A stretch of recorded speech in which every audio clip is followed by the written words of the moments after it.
Hello, everybody. Hope you're doing marvelously well. We're back with another Frequently Asked Questions Friday. It is FAQ Friday.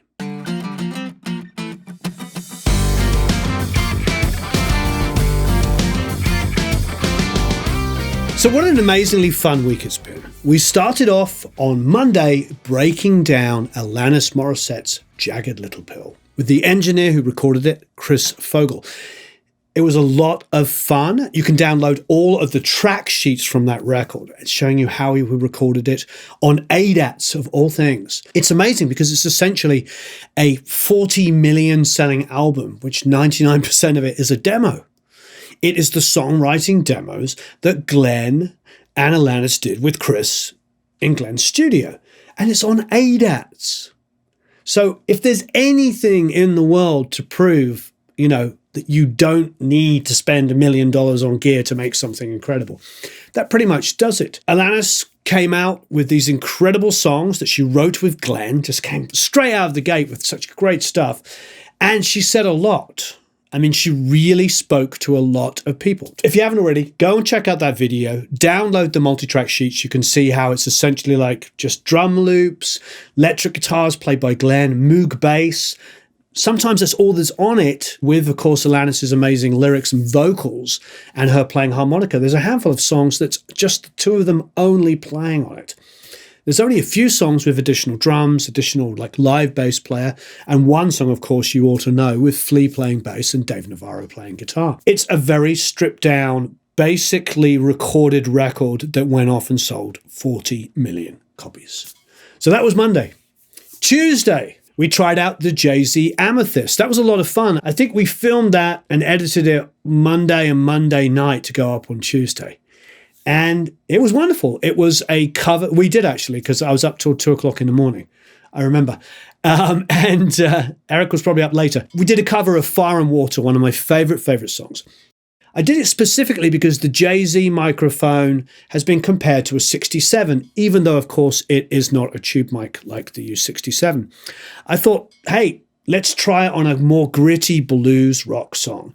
And having always been a massive Free fan, particularly Paul Kossoff's guitar playing, Paul Rogers' vocals, Simon Kirke, Andy Fraser. I mean, what an amazing band.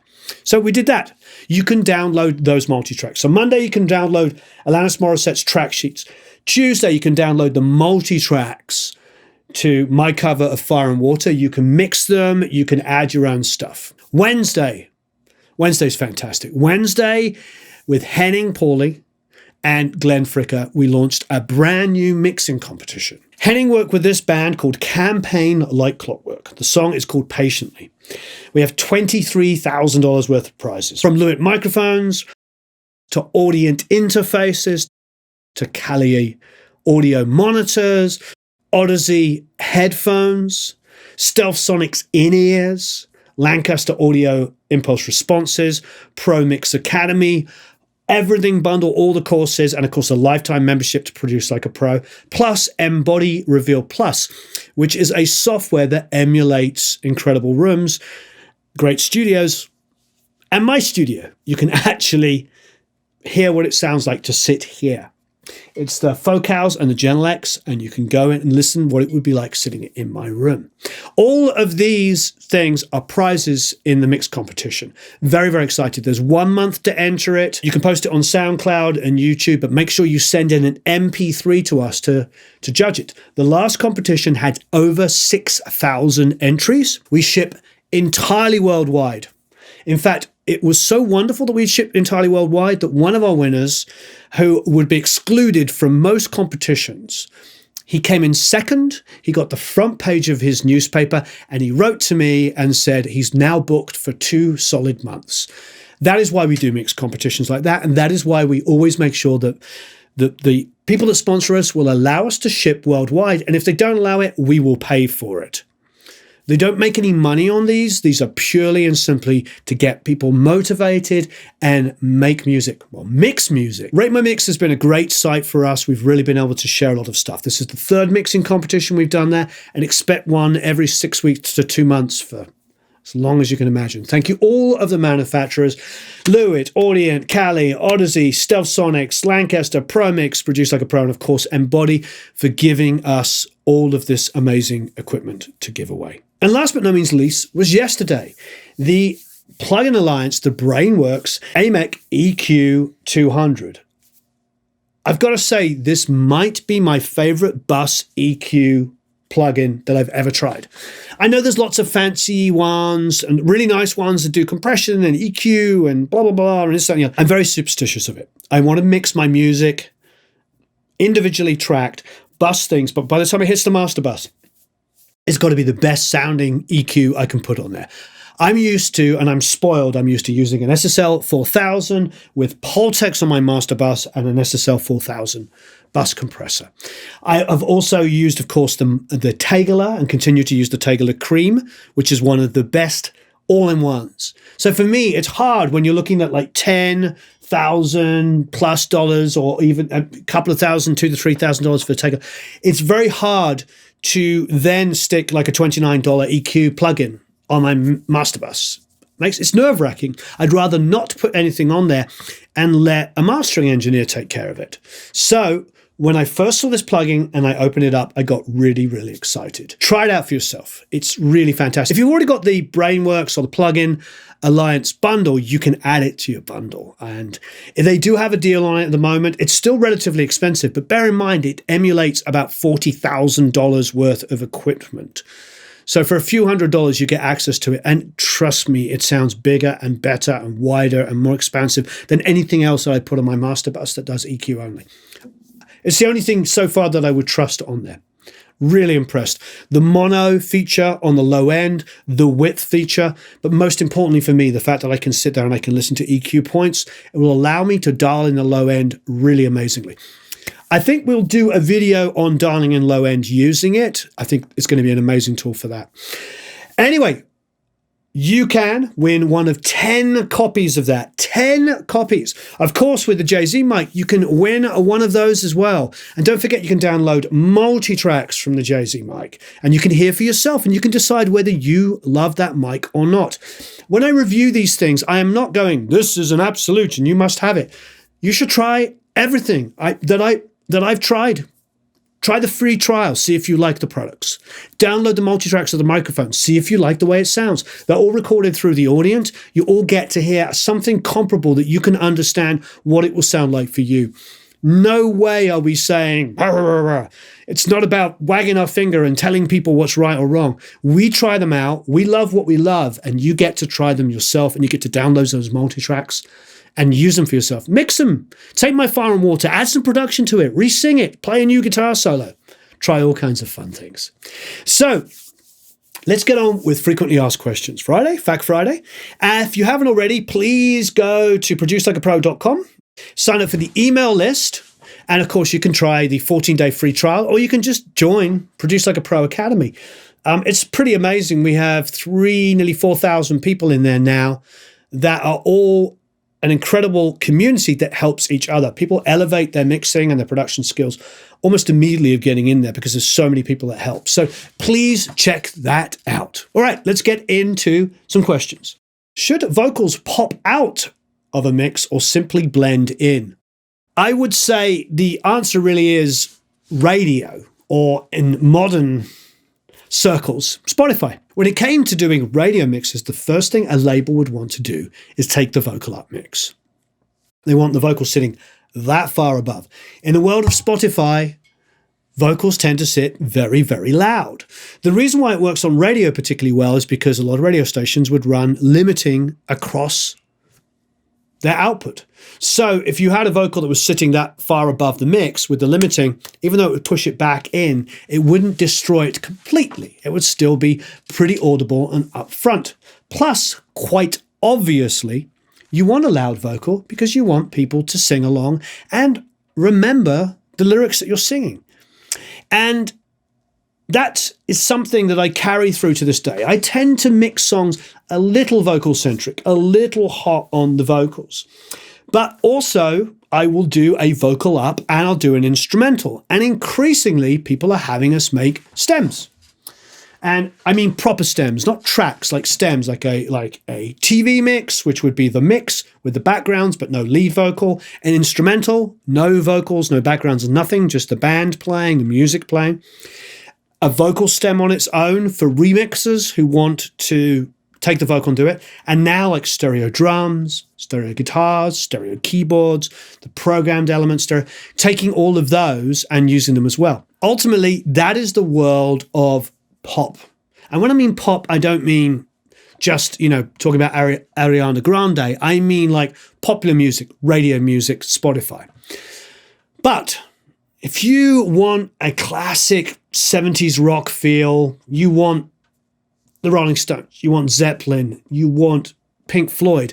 Pink Floyd actually could mix vocals pretty hot. If I think of like Dark Side of the Moon, I think of, for rock bands, they could sit the vocal a little bit out front. They always did amazing work with both Roger Waters and David Gilmour's vocals. You could always hear them. They had a really good sense of how to make instruments work. But a lot of classic stuff, particularly the Stones, the vocals are really buried in there. And it's an interesting feeling because it feels more like a band. It feels like a singer, in a band, working in a band. So I think that's a very, very important thing. It's like, what is the genre? If you're going for a band feel, you might want to just tuck those vocals in a little bit. Also, there's something about some tension maybe on a last chorus when there's a solo playing at the same time as the singer and there's a little bit of a fight. It creates a little bit of anxiety, but in a kind of cool way of like, a little bit of tension. And that's a lot of rock music. So it really comes down to what you're going for. If you're going for a band kind of composition, it's a rock band, you can blend the vocals in there as another instrument. Maybe a slightly featured, but an instrument nonetheless. But if you're going to go pop, you're going to think radio, you're going to think Spotify, streaming services, all of that stuff, you're going to have to just nudge that vocal above because you're trying to get your audience to sing along and the lyrics have to be intelligible. So it's a great question, very simple, but fantastic question. I'm in a punk rock band and we record ourselves with low budget equipment. Can it ever sound good? How can you make poor recordings sound great? That's interesting because I know there's supposed to be two parts of the same question, but I would sort of argue they're actually two completely different questions. If you go back to the beginning of this video, we talked about Alanis Morissette's album Jagged Little Pill and how Chris Fogle was recording most of that in Glenn Ballard's personal studio on ADATs using relatively inexpensive equipment. If you look at his track sheets, it's like SPX 90s, Alesis reverbs, Alesis compression. I mean, not expensive equipment. The kind of equipment that you could get going to your local music store. I know, I bought those pieces of equipment myself at a music store. I had a 3630. I had an Alesis midi verb. I still have an Alesis quadriverb. And in fact, I think I still have an Alesis midi verb somewhere. So that's the point. These were affordable pieces of equipment that made one of the biggest selling albums of all time in a home studio environment. So when you talk about not having good gear, if you're talking about recording, the actual recording, the playing field is leveled. Whether you have an Audient ID44 like this, or you have separate IOs like the Apogees or the Avid, or of course the Universal Audio ones that we have, whatever you might have, I know you can get great results. There's a lot more to recording than expensive pieces of equipment. There was an analogy we've been using a lot this week. I may have used it on a different call. I definitely used it on something I was doing the other day. And that is talking about being a chef. A chef is only as good as their ingredients. So when you go to these really incredibly expensive and famous restaurants, the chefs are working sometimes like 18-hour days. And they will get up in the morning early, like 3 or 4 o'clock in the morning, and go down as a fresh produce market opens, go there and buy the highest quality, freshest fruits and vegetables they can.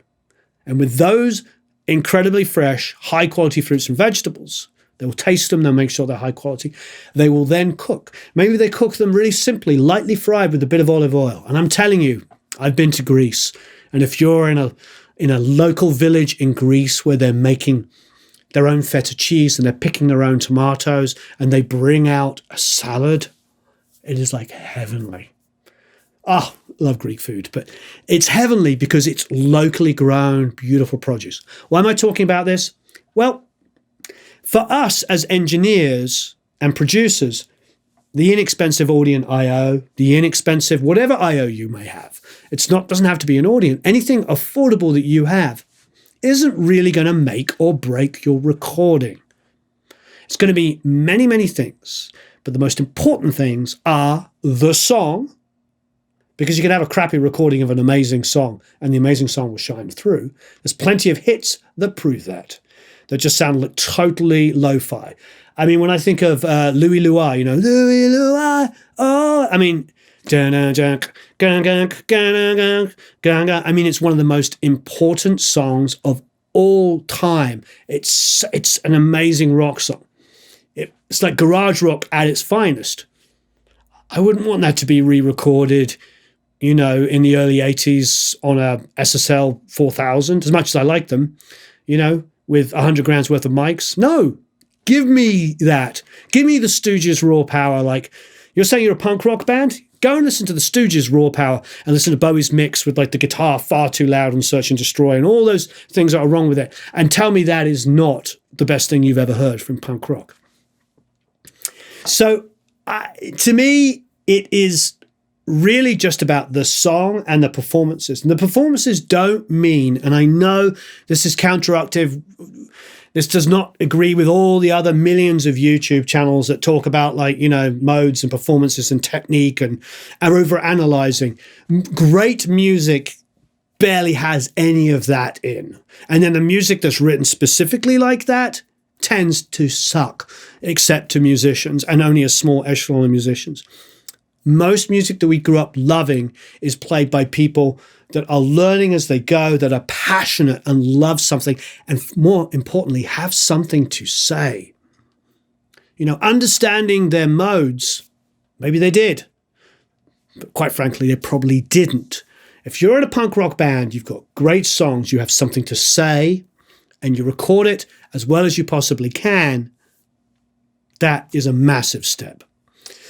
Don't worry about the gear that you have. And if you're implying like bad, cheap drums, I doubt very, very much if Iggy and the Stooges had like the most expensive equipment.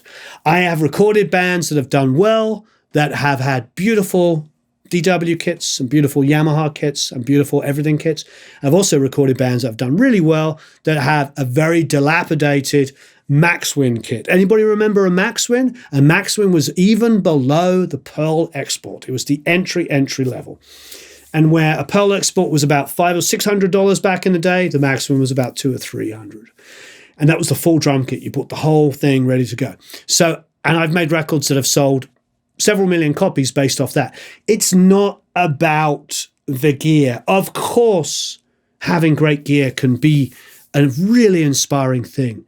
Knowing that the guitar you're playing is the same make and model as your hero played on a song is inspiring. Of course it is. Going to record at Sunset Sound is inspiring for me. That's why I go there. I take an artist there and we walk in and we go, oh, wow. Led Zeppelin did something over there and the Stones tracked this and this was mixed over here and the Doors did like 10 things. All of this is inspiring and the rooms sound great and all of these things.